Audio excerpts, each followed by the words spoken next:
Something unprecedented is happening. Millions of men have quietly stopped approaching women altogether. Not because they can't, not because they don't know how, but because they've calculated the risk and decided it's not worth it. We're witnessing the largest withdrawal of male attention in history, and women are just now starting to notice. They're confused, frustrated, even angry, but men are protecting themselves. The real story behind the shift is simple. Safety, not preference, is driving men away from modern dating. The numbers are staggering. Surveys show that huge percentages of men under 30 haven't approached a woman in over a year. Some have never approached anyone at all. These aren't shy guys or introverts. These are normal men who've looked at the dating landscape and said, "I'm good."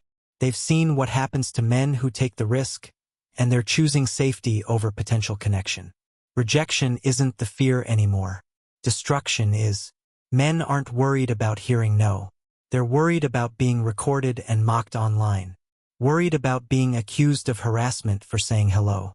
Worried about their reputation being ruined for misreading a signal.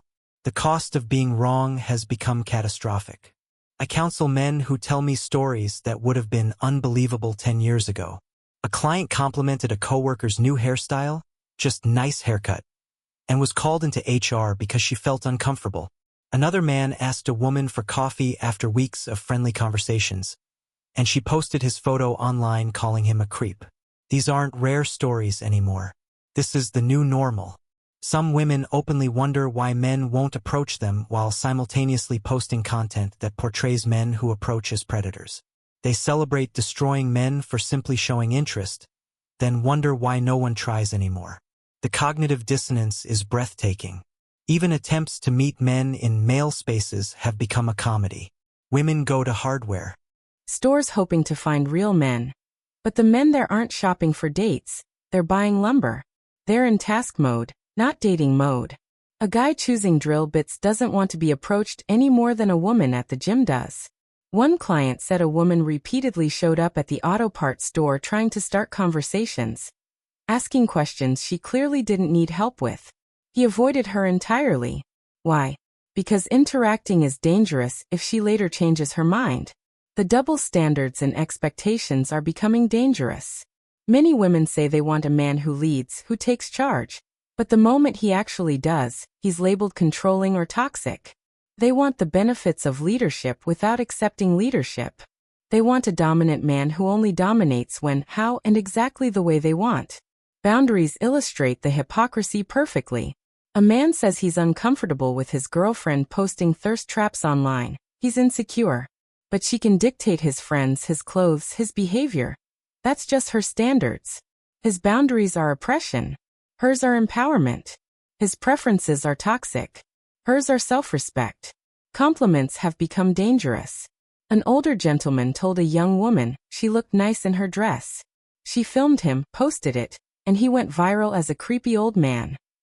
His face spread online, labeled a predator for being polite in the way his generation was taught. His grandchildren saw it.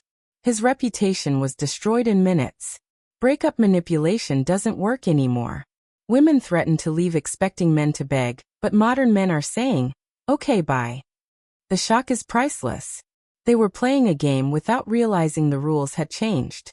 One client's girlfriend gave him an ultimatum. Propose by Christmas or she was leaving. He said, "I understand. Let's end this now." She was devastated. She didn't want to leave, she wanted leverage. But he walked away. Drama tactics, starting fights, storming out, blocking numbers. Expecting to be chased, no longer work. Men aren't chasing anyone. You want to leave? There's the door. You want to block me? Saves me the trouble. Some women romanticize a single date into soulmate-level expectations. The man thinks it was a nice evening. She's planning the wedding in her head. When he doesn't text immediately, she spirals. When he takes things slow, she assumes games. The projection of fantasy onto strangers is dangerous. Communication rules change constantly and silently. Text too soon, desperate. Too late, not interested. Too much, needy. Too little, a player. Every woman has different rules she doesn't communicate, but expects men to magically know. Men are playing a game where the rules change every round. Ding. Insignificant moments ruin connexions. A man orders for her at dinner. She doesn't object, but later decides it was controlling. He doesn't walk her to the door. She said she was fine, but now he doesn't care. The margin for error is zero. False narratives are terrifying. Some women create entire stories about who a man is based on nothing, turning him into a character in their internal movie. When real him doesn't match fantasy him, he's punished for failing a role he never auditioned for. False accusations are the biggest threat. A client was accused of cheating because his ex found a long hair in his car. It was his sister's. He had proof. Didn't matter. She'd already told everyone he was a cheater. His reputation remained destroyed. No accountability, no apology. Modern dating feels like walking through a minefield blindfolded. Every interaction might explode. And the explosion isn't rejection. It's public humiliation, career damage, social exile. The risk-reward calculation doesn't make sense anymore. Men are terrified of the false accusation spectrum. Regret becomes assault. A breakup becomes abuse. Texting becomes harassment. Not texting becomes harassment. Men are one bad breakup away from losing everything. Expecting to be chased, no longer work. Men aren't chasing anyone. You want to leave? There's the door. You want to block me? Saves me the trouble. Some women romanticize a single date into soulmate-level expectations. The man thinks it was a nice evening. She's planning the wedding in her head. When he doesn't text immediately, she spirals. When he takes things slow, she assumes games. The projection of fantasy onto strangers is dangerous. Communication rules change constantly and silently. Text too soon, desperate. Too late, not interested. Too much, needy. Too little, a player. Every woman has different rules she doesn't communicate, but expects men to magically know. Men are playing a game where the rules change every round. Ding. Insignificant moments ruin connexions. A man orders for her at dinner. She doesn't object, but later decides it was controlling. He doesn't walk her to the door. She said she was fine, but now he doesn't care. The margin for error is zero. False narratives are terrifying. Some women create entire stories about who a man is based on nothing, turning him into a character in their internal movie. When real him doesn't match fantasy him, he's punished for failing a role he never auditioned for. False accusations are the biggest threat. A client was accused of cheating because his ex found a long hair in his car. It was his sister's. He had proof. Didn't matter. She'd already told everyone he was a cheater. His reputation remained destroyed. No accountability, no apology. Modern dating feels like walking through a minefield blindfolded. Every interaction might explode. And the explosion isn't rejection. It's public humiliation, career damage, social exile. The risk-reward calculation doesn't make sense anymore.